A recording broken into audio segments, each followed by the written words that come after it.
తెలంగాణలో నేడు 7 ఎమ్మెల్సీలు ప్రమాణ స్వీకారం చేయనున్నారు. శాసన మండలిలో చైర్మన్ గుత్తా సుఖేందర్ రెడ్డి వారితో ప్రమాణ స్వీకారం చేయించనున్నారు. కరీంనగర్, మెదక్, ఆదిలాబాద్, నిజామాబాద్ నియోజకవర్గాల ఉపాధ్యాయ పట్టభద్రుల ఎమ్మెల్సీలుగా గెలుపొందిన బీజేపీ నేతలు కొమరయ్య, అంజిరెడ్డి ఎమ్మెల్సీలుగా బాధ్యతలు చేపట్టనున్నారు. ఇక నల్గొండ, ఖమ్మం, వరంగల్ ఉపాధ్యాయ నియోజకవర్గం నుంచి విజయం సాధించిన పీఆర్టీయూ టీఎస్ నాయకులు శ్రీపాల్ రెడ్డిలు ప్రమాణ స్వీకారం చేయనున్నారు.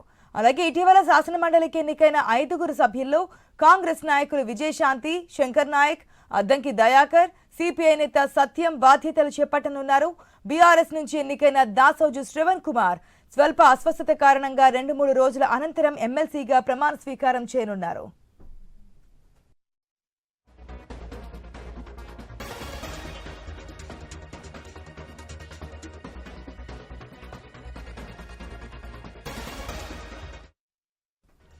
తెలంగాణలో ఈరోజు 7 ఎమ్మెల్సీలు కూడా ప్రమాణ స్వీకారం చేయబోతున్నారు.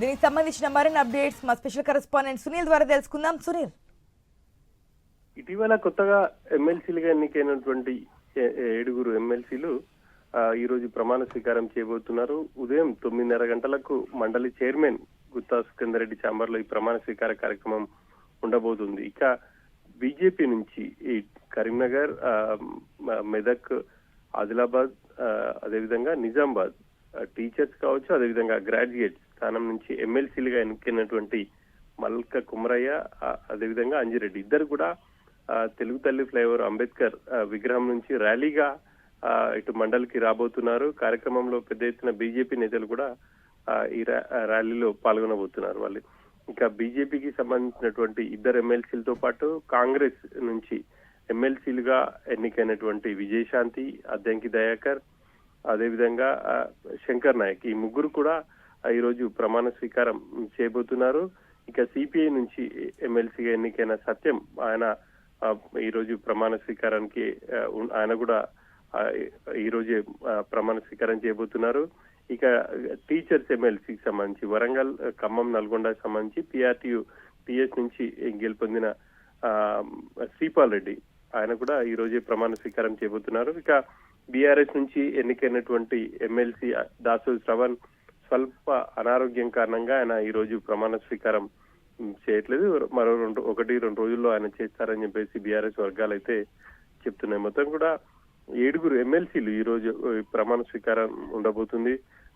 తర్వాత ఇక ఇటీవలే పదవి కాలం పూర్తయినటువంటి ఎమ్మెల్సీలకు సంబంధించి మండలిలో వాళ్ళకు కార్యక్రమం కూడా ఏర్పాటు చేశారు. వాళ్ళ టర్మ్ అయిపోవడంతో ఇక కొత్త సభ్యులు ఈ రోజు ప్రమాణ స్వీకారం తర్వాత నెక్స్ట్ సెషన్ కు హాజరు కాబోతున్నారు. ప్రధానంగా ఈసారి బీజేపీ మండలిలో తన సంఖ్యనైతే పెంచుకోగలిగింది అనే చెప్పాలి. గతంలో టీచర్స్ సంబంధించి ఎమ్మెల్సీ ఒక్కరే ఉన్నారు. ఇప్పుడు 2 విజయం సాధించడంతో మొత్తం కూడా బీజేపీ బలం 3కు చేరిందనే చెప్పాలి. కాంగ్రెస్ సభ్యుల బలం కూడా సభలో పెరిగింది. ఇక బీఆర్ఎస్ సభ్యుల సంఖ్య కొంత తగ్గింది. ఎందుకంటే ఇటీవల కొంతమంది పదవీ కాలం పూర్తయిపోయిన నేపథ్యంలో, అంతేకాకుండా కొంతమంది ఎమ్మెల్సీలు కాంగ్రెస్ లో జాయిన్ అయ్యారు. సో సభలో ఇటు బీఆర్ఎస్ బలం కూడా తగ్గింది. కొత్తగా సిపిఐ నుంచి సత్యం ఎన్నికయ్యారు. మొదటిసారిగా ఆయన ఎమ్మెల్సీగా అడుగుపెట్టబోతున్నారు. ఇప్పుడు ఎన్నికైన వాళ్ళలో దాదాపుగా అంతా కూడా కొత్త వాళ్ళని చెప్పాలి. మొదటిసారిగా మండలిలో అడుగుపెట్టబోతున్నారు. ఆశ. Right Sunil, thanks for the update.